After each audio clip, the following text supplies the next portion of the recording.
para naman sa isang episode no ng ating talakayan dito sa ating subject no ES4104 or the common diseases of farm animals. So we'll be discussing about the etiology or what they call the commonly known as what they call the causes of diseases. So may dalawang major consideration dito no, when it comes to etiology or cause of diseases. First is what they call the exciting cause, and the other one is what they call the predisposing causes. But we'll be limiting only on the exciting cause. This is one of the one that provokes no, the disease condition. Ibig sabihin na these are the one that is responsible no, for manifesting certain disease na kung saan. Kasi ang sakit kasi na mayroong tawag dito, no, may mga tinitingnan natin dito is that on how the animal express no, the presence of certain infection. And dito, no, makilala natin kung ano ba talaga yung mga siya mismo ang tawag dito is yung pasimuno no, ng sakit. Now, it can be divided into for the exciting cause. It can be divided into apat. No, we have what they call the living organism as first, and then we have the mechanical agents, and then irregularity of food in water, and chemical causes. So these are what they call the subcategory under what they call the exciting cause. So the presence of infection, no, it does not really imply that it is due to microorganism, but there are some infection na kung saan hindi naman sa dulot no, ng mga mikrobyo. Actually, kung tingnan natin ang sakit ng hayop, only 20% of microorganism no, can be considered as pathogens. So, ibig sabihin ng pathogens, these are the microbes that can cause diseases. On the other hand, 80% of it are considered to be industrial or beneficial in nature. Yung kung bakit that if you're using concoctions, those are what they call the presence of what they call the beneficial microorganism because they tended to help the animal no when it comes sa pag nalunok nila yon no the ingested as kind of microorganism. However, yung 20% na yan no ito dapat nating bantayan because they can even cause no losses no, in the farm. That is why that they can be categorized as disease of economic importance. Na kung saan, once their presence no, is there, ang posible na mangyari is that na nakapati yung kapital natin maubos. So that is why that we should be careful enough no, in this kind of infection. However, no, under the category 1, no, on the exciting cause of disease, you have what they call the living organism. Ibig sabihin ng living organism na ito yung mga organismo na buhay. Kaya lang ito is what they call the microorganisms. Microorganism, even this means that they can only be detected no, on under microscope. And we have also the macroorganism that can be seen by the naked eye. What are the common example of the macroorganisms? Like, for example, the fungus. Kung maalala nyo, the largest flower found in Antique, that is what they call the Rafflesia, is also a form of fungus. And even the mushroom that we are eating is also a form of fungus. And they're categorized as macro because they can be seen by the naked eye. However, the microorganism, you need what they call the aid of the microscope in order for you to observe kung ano ba talaga ang nature nitong klaseng mikrobyo. Under this category, may apat tayo dito na category. We have what they call the viruses, bacterias, fungi, and the parasites. No, ito yung apat na usually can be detected among infected animals. Now, pag sinabi nating virus, under the living organism of the exciting cause of disease, they are considered to be the smallest microorganism. Ibig sabihin that you need what they call the high-power microscope, and even they're using what they call the electron microscopy, na kung saan yung level of magnification it can even reach up to the million times magnification. Kasi with the ordinary microscope, you cannot observe the presence of what they call the virus. Ang virus kasi, ang isa dito sa nakita natin is that ito kasi ang klase na mikrobyo that if they are not on their host, na tingin mo patay sila, but when they are in their host and the climate or the situation or the condition will favor, na they will manifest na for their presence. Ang isa dito sa common example natin is that what they call the Newcastle disease. Ang Newcastle disease, lalo na po ang mga practices ng ating farmers, Newcastle disease is infecting poultry animals. Ang Newcastle disease, gaya din ng COVID-19, na kung saan if the animal were able to survive after the infection, that animal or that bird or that chicken or that poultry will express or will develop what they call the immunity. Ano ibig sabihin? Is that this animal or this bird, kahit ilang beses padaanan ng Newcastle disease yan, it will tend to survive. Kaya lang ang isa sa magiging problema natin is that this kind of chicken, possibly they can pass on their immunity to their offspring. However, ang nangyayari minsan is that na in that area, if the climatic condition will favor, ang Newcastle disease kasi yung pag-favor niya is usually on the time when there is what they call the change of climatic condition. On the onset of dry season and on the onset of rainy season, that is under normal circumstances. The chicken or the poultry that are able to develop the immunity will become the source of what they call the infection. Bakit? Because the virus is living within the cell. Ang virus kasi, tumitira yan within the animal cells. They have the nucleus. But ang problema natin, wala silang cytoplasm.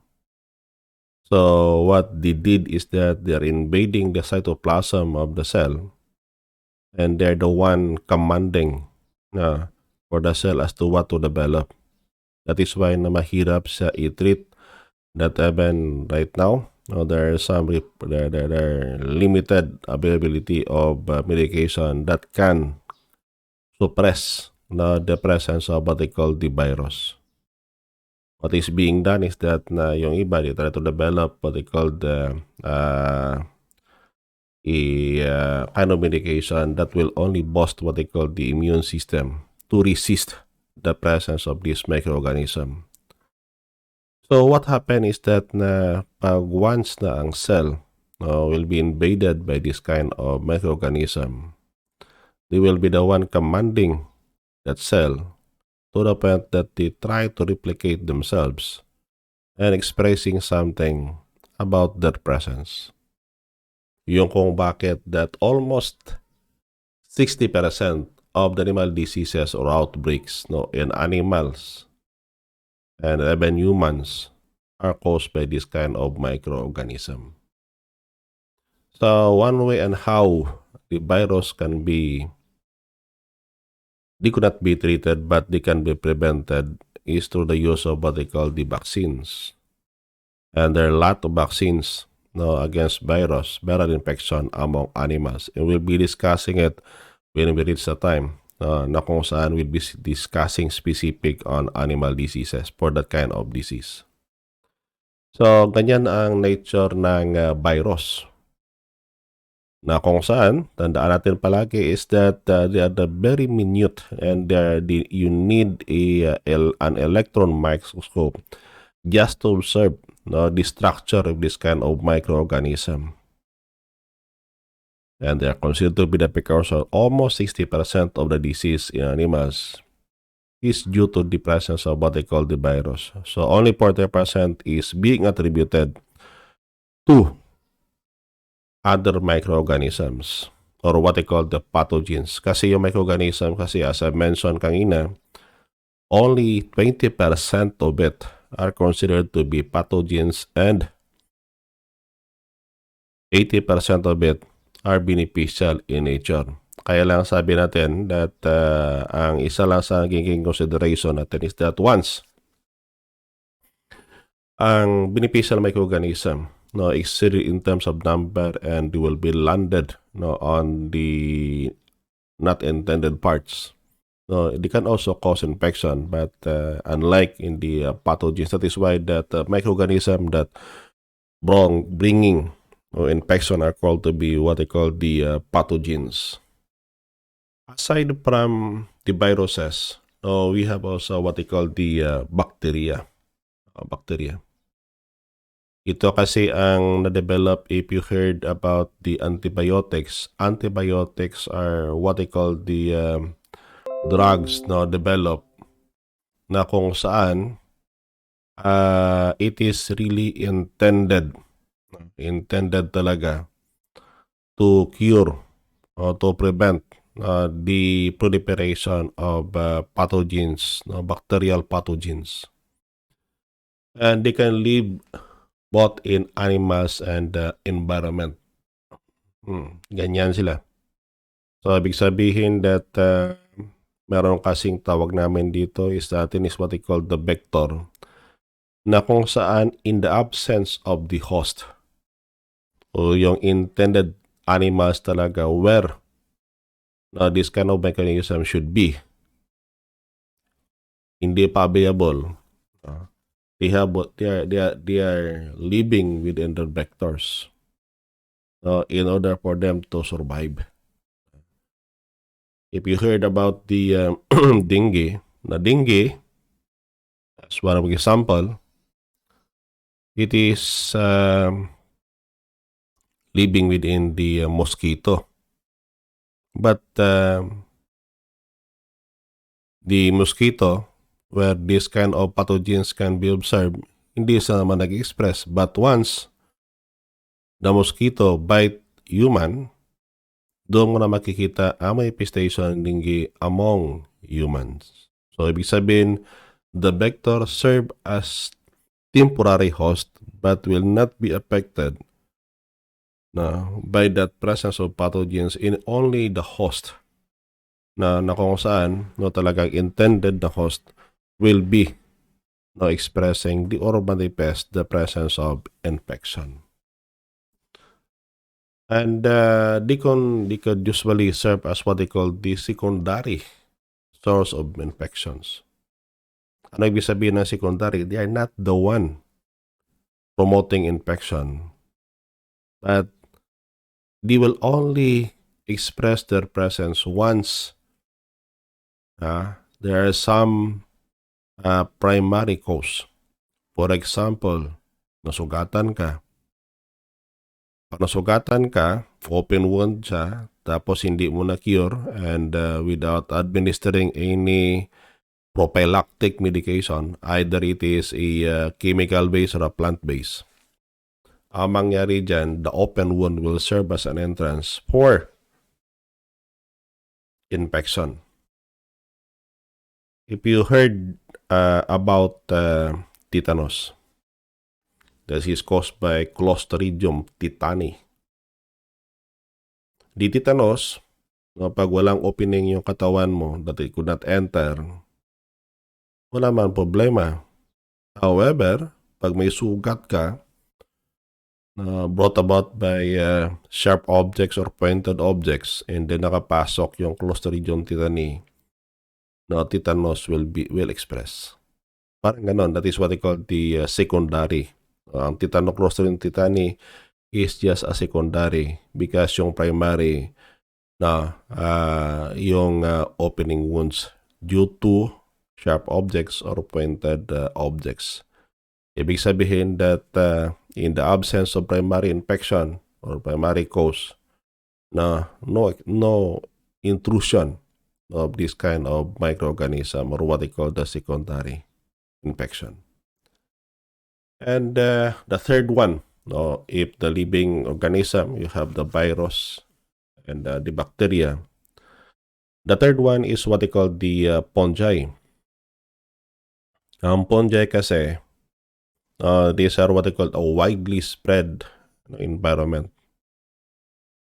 Sobrang dami nila. And mostly of these fungi, not mostly, mostly pala na fungi can be detected using what they call the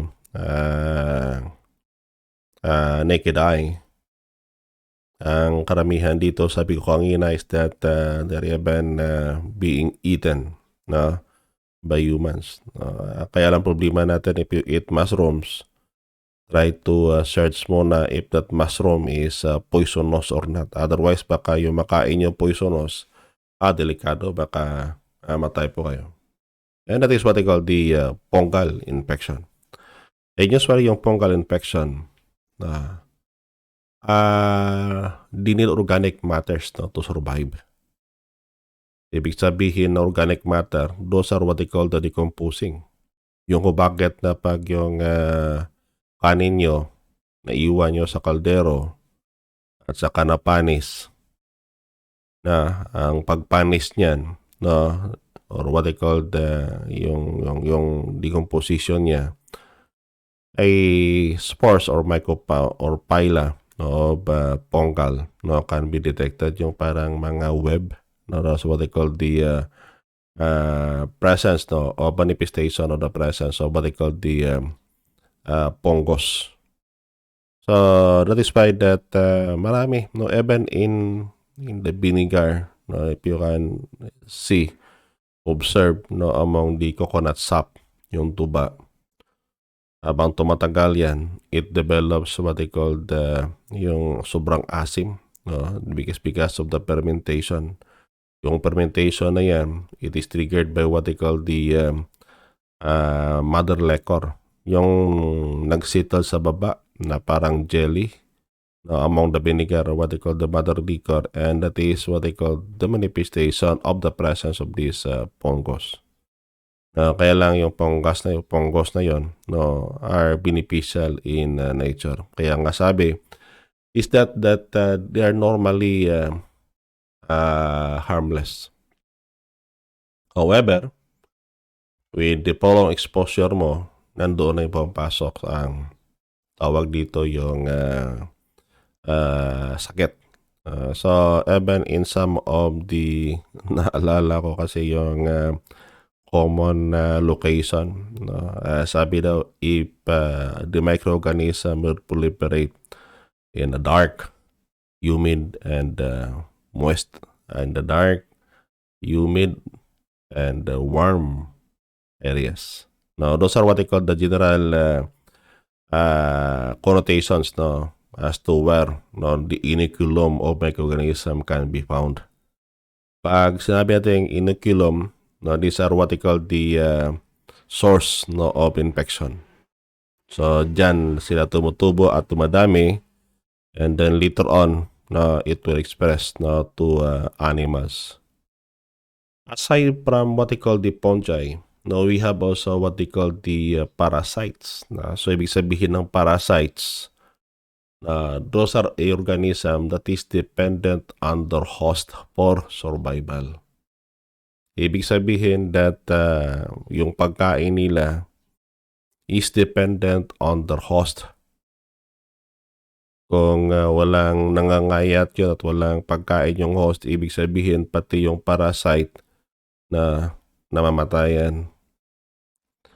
And however, parasites can be classified into 3 categories.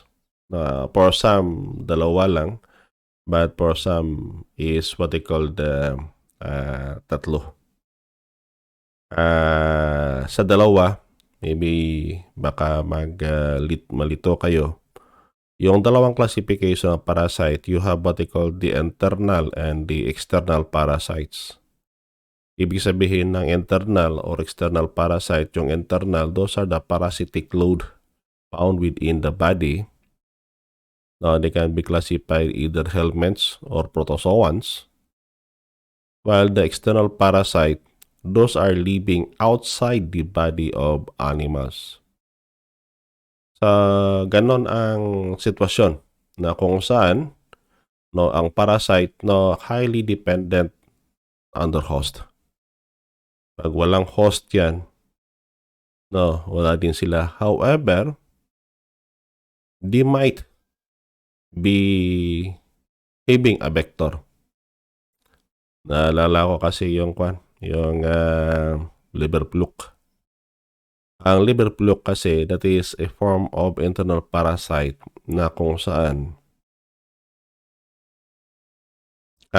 infecting only the liver. Unlike for the Ascaridia galli, tapeworm, capillaria, those are the internal parasite na kung saan residing within the intestine, but the liver fluke is talagang tumitira yan on the liver at saka ang tigas kaya ng exoskeleton yan. But we'll be discussing on detail on that when we arrive to the specific animal diseases para at least you can have what they call the ideas as to what it is. Now, for this class, to be straightforward, gawin natin. We have what they call the ectoparasites and we have the helminths. And the third classification is what they call the protozoans. Para at least you have what they call the category. But tandaan nyo that the helminths and protozoans are belonging to what they call the internal parasites. Now, ectoparasite, ibig sabihin, they're living on the outer parts of the animal body. So, yung pinakamalaki na organ in the body is what they call the skin. So, yung skin na yan, marami makikita mong external parasite yan. Lalo na yung tawag natin is to what they call the mains and others.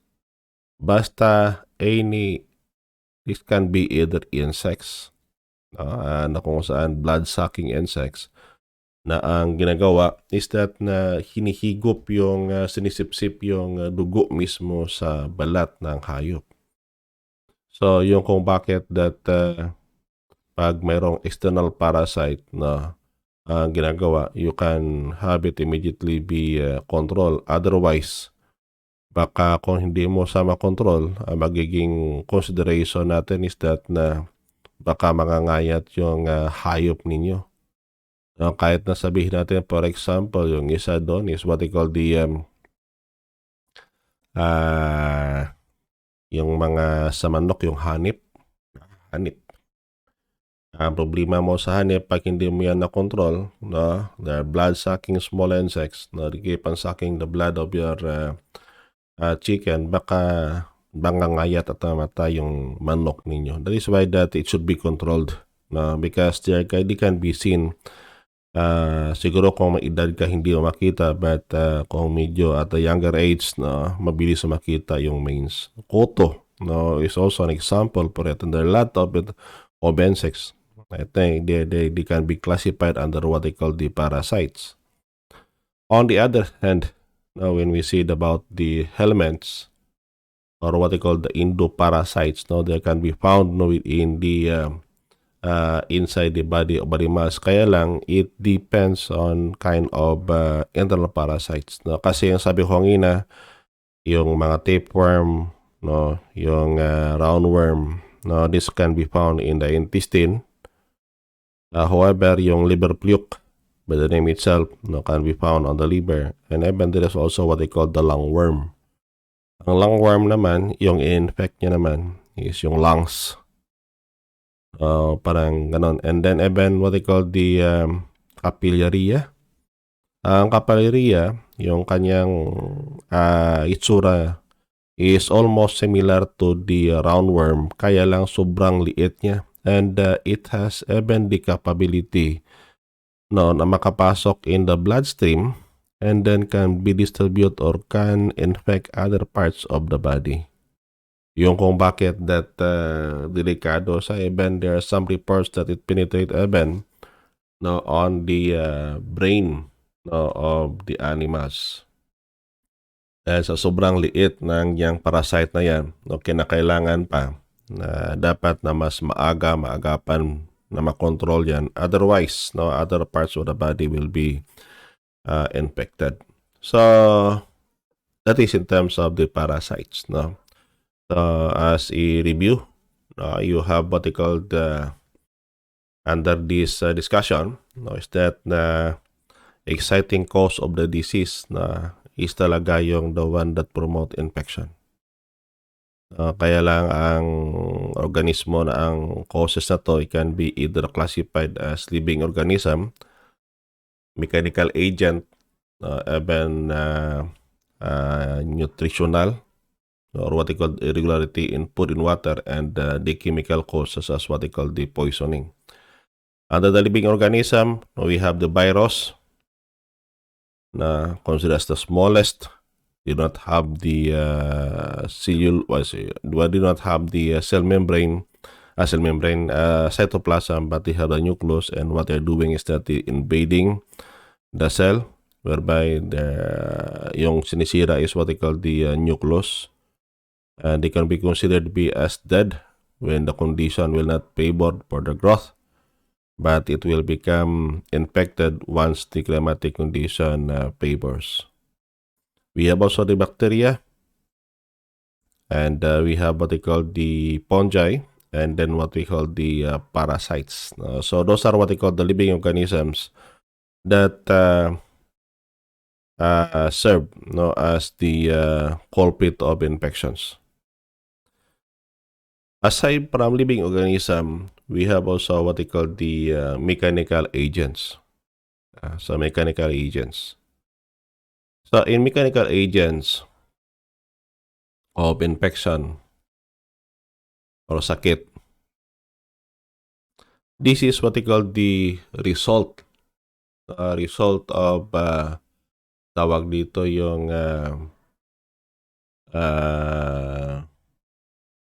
violent actions of animals, or maybe accidents, like bumping on the fencing that is made of barbed wire, or possibly there are some others that it is to reduce the expenses in putting up the fences. Now, what they're using is that electric fence, but not the electric fence that we have in the Philippines, to 20, but that is a naka-step down yan, and then yung pulsating in action. Ibig sabihin ng pulsating, another time na kung saan walang power pa, that's at the same time as power. So ibig sabihin that the animal kasi, ang sa hayop, the sense of pain, that is one of the defense mechanism to further reduce the possible harm that could be experienced by animals.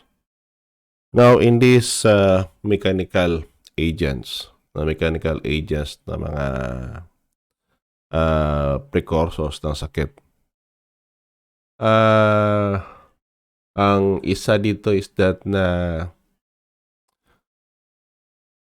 kasi pag yung, for example, ang hayop, mga baka being raised on the ranch, or maybe the small ruminants like goat and sheep, panilagaan mo yan sa lugar na madalang makakita ng tao yan,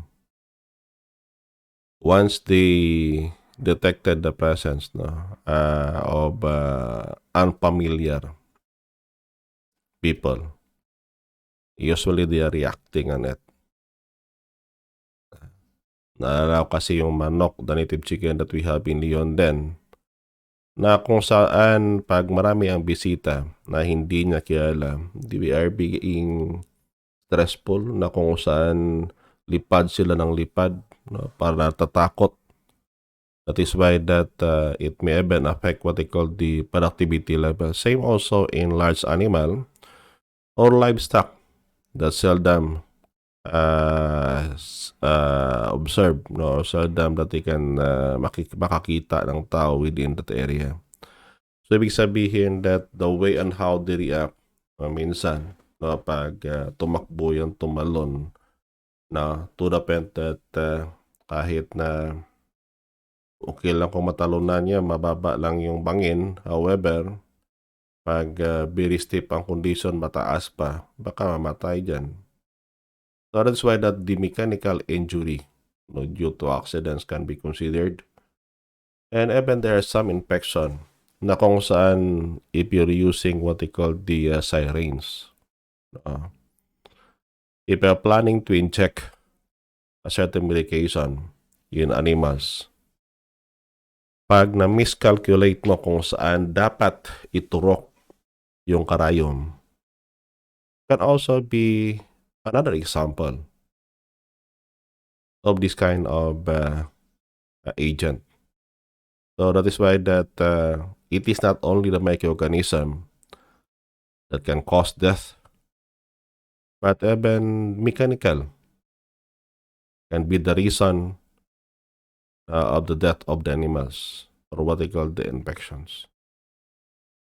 Pag nakatusok yan ng kwan, ng tawag dito ng protruding nails, no, on the ground, kasi hindi mo natapon ng maayos yung nail na yan. So, what do you think will happen? Pag yung area of the presence of this Clostridium tetani, baka matitanos yung tawag dito yung hayop ninyo. That is why that even on how we handle the farm, dapat isalang-alang nyo palagi that whatever, if you're doing repair and maintenance, yung mga equipment ninyo, ilagay sa tamang lagayan. Otherwise, na it will serve as a source or can serve as a primary cause of infection. Even what they call the nutrition, irregularity and food and water. Alam nyo kasi yung pagkain in fasting, you can survive even up to 40 days or even 50 days na without eating food. Kaya lang problema natin is that na pag hindi kayo kumain, yung laman nyo, yung muscle nyo, kino-convert yan sa pagkain ng katawan nyo. That is why you can survive. However, nangangayat kayo. Kung sobrang taba mo naman, it is because of the deposition of extra nutrient or food that you had ingested. So, ganon ang sitwasyon that you can survive na without eating. However, pag hindi kayo nakainom, ito malaking problema. Bakit? Even as 24 hours, baka blurred na yung paningin nyo. Same also with animals.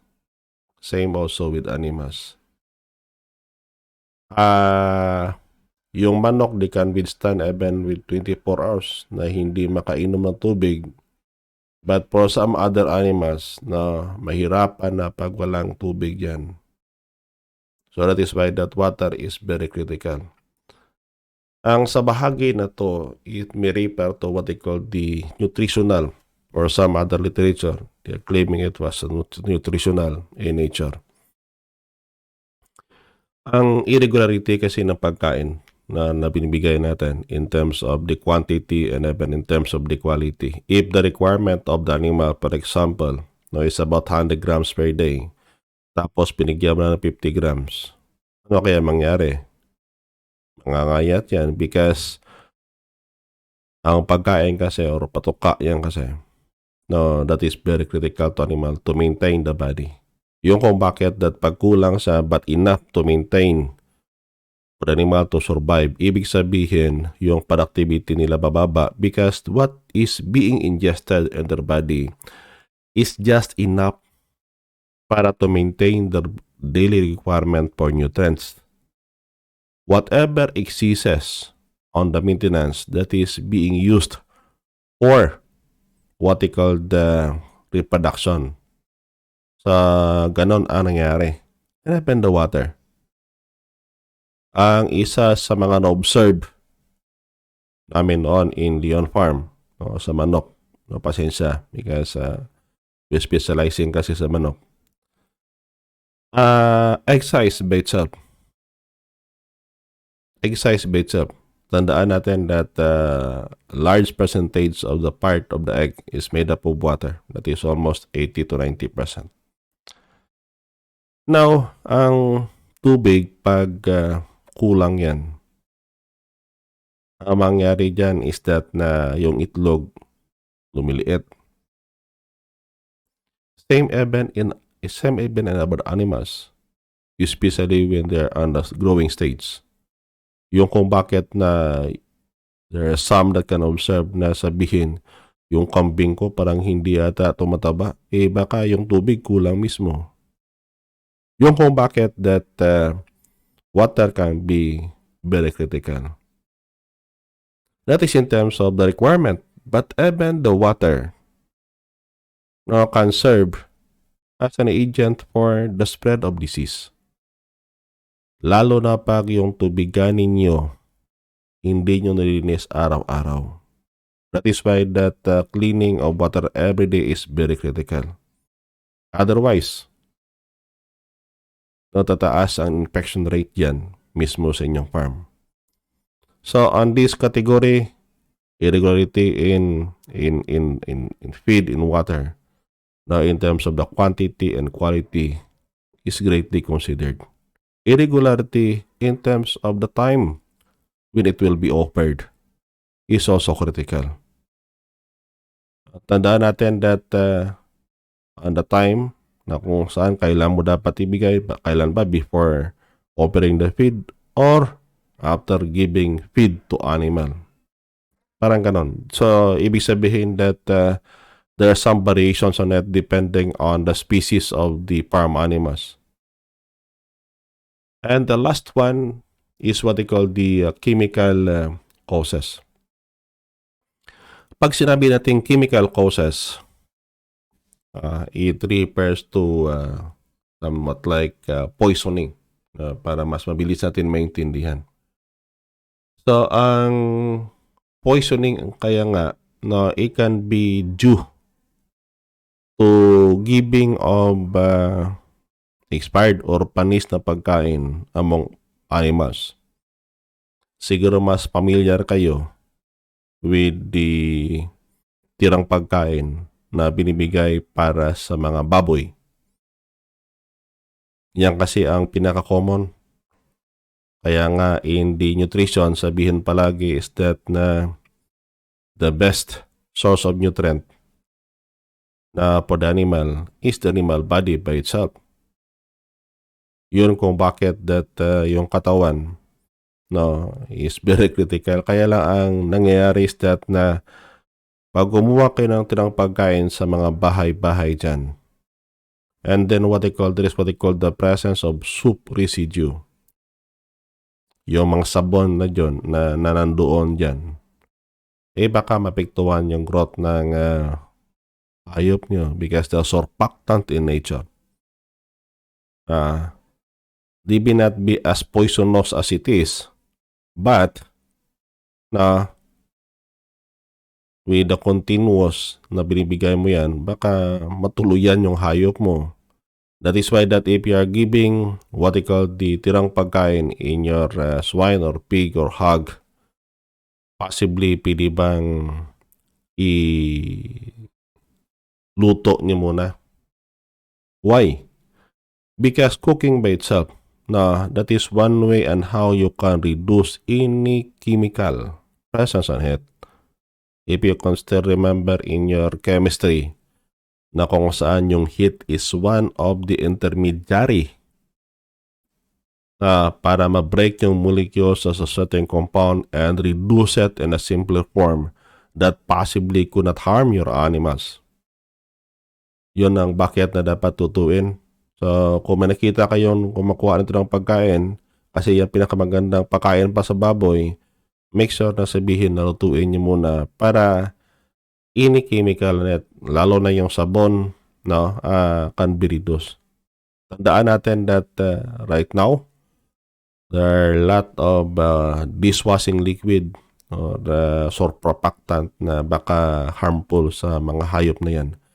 Ang isang manifestation doon is that sabihin palagi ay parang di lumalaki yung baboy pero lumalawak, no, lumalapad pala yung tainga. That is what I call the manifestation. Ang pinag-usapan lang parang natin dito is in terms of the chemical net.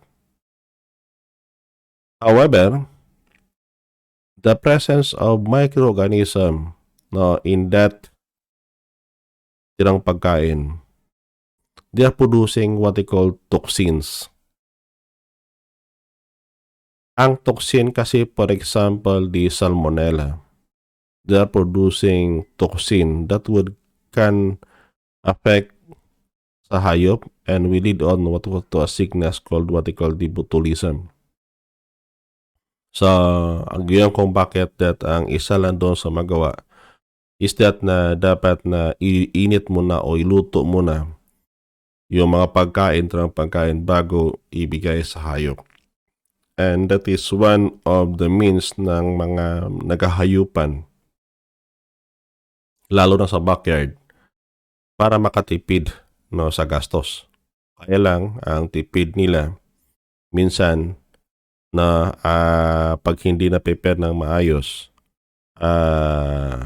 affected din yung performances ng hayop.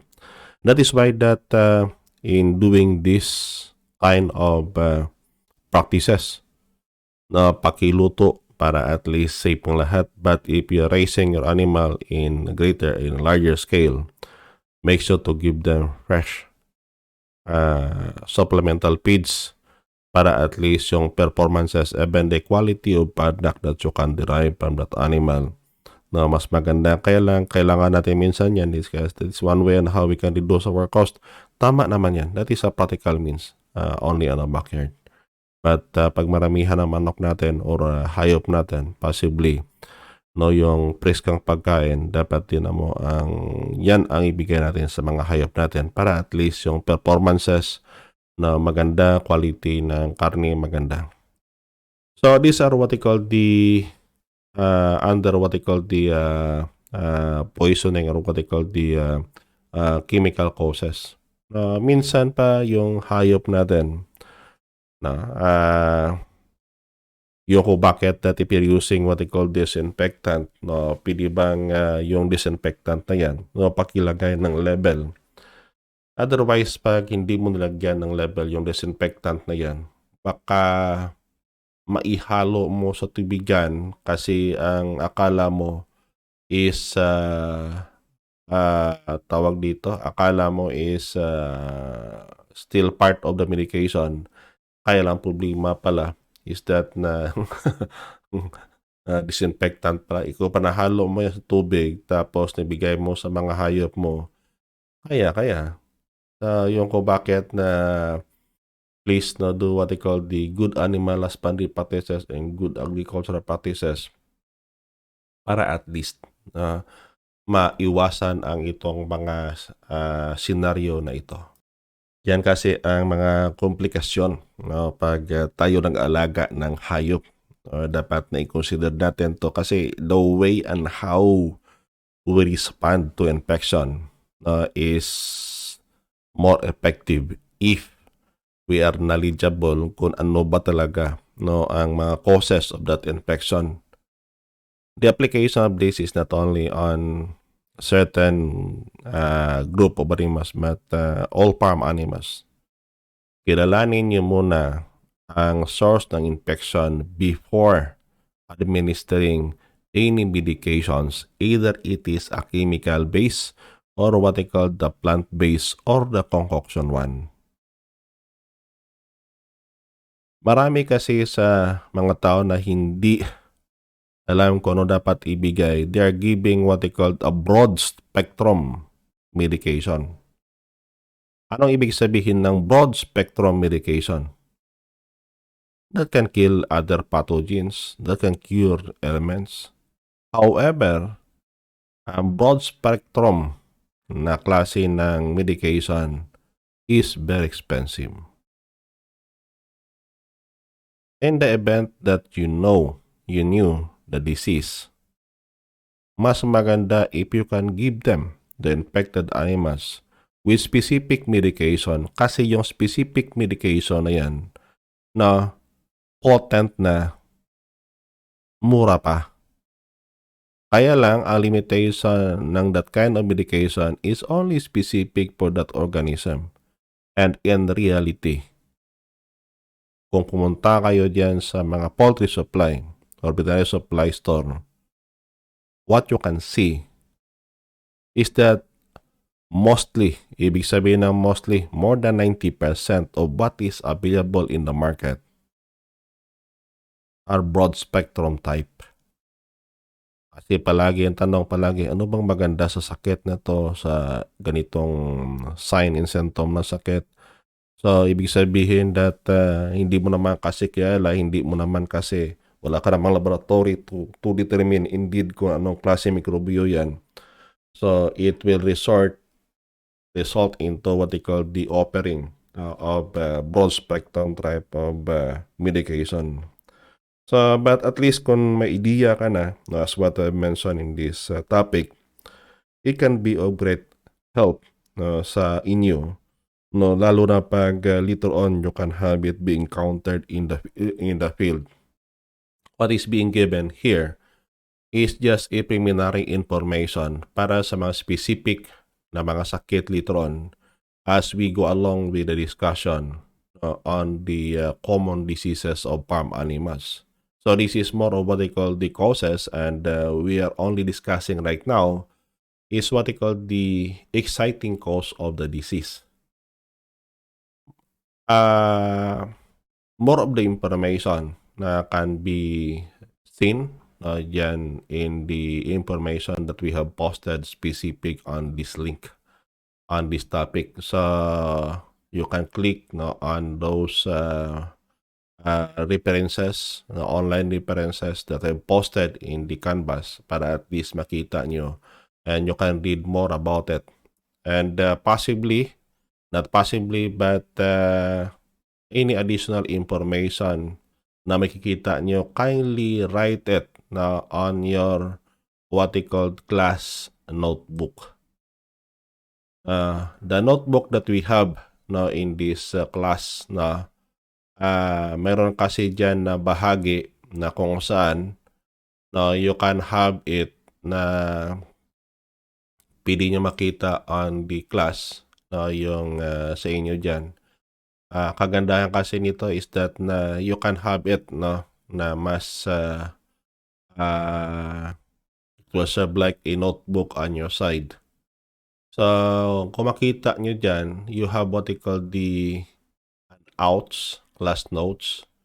So, ibig sabihin that yung mga handouts dyan, additional information that you can write on that handouts and corresponding with pictures related to this topic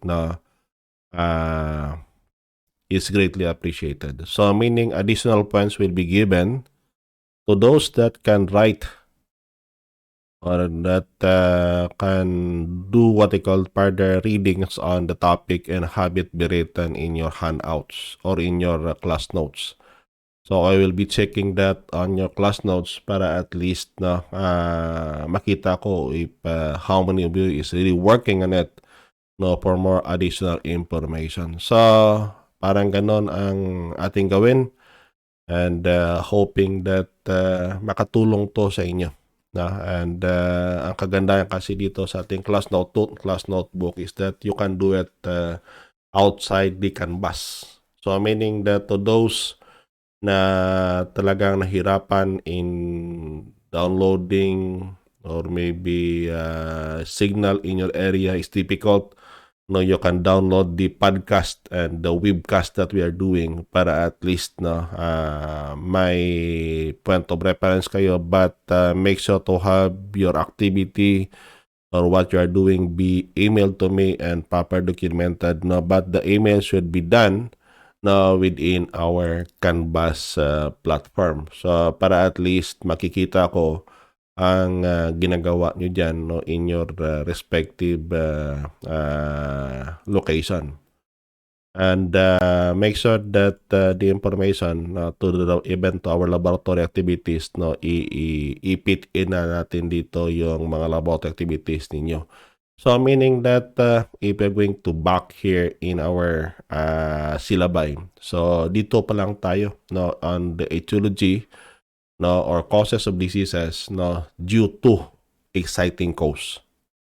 No, yeah, we already discussed living organism, mechanical agents, and irregularity in food and water, and what they call the chemical causes as what they call the poison.